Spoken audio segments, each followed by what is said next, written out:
সরকার যেন অপেক্ষা করছে যে কখন এই ধরনের ঘটনা মাঝখানে একটা বিরতি আসে, মানে অন্য কোনো ঘটনা আসে।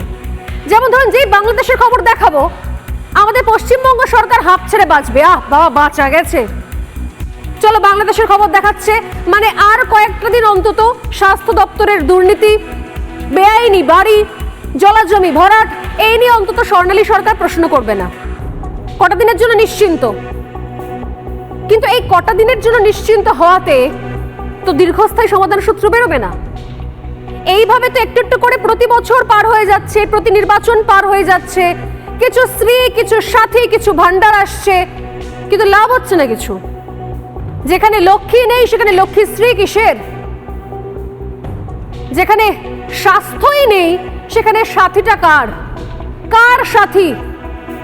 বললেই তো হয় একটা শ্মশান সাথী প্রকল্প করেছি, স্বাস্থ্য সাথী বলার দরকারটা কি?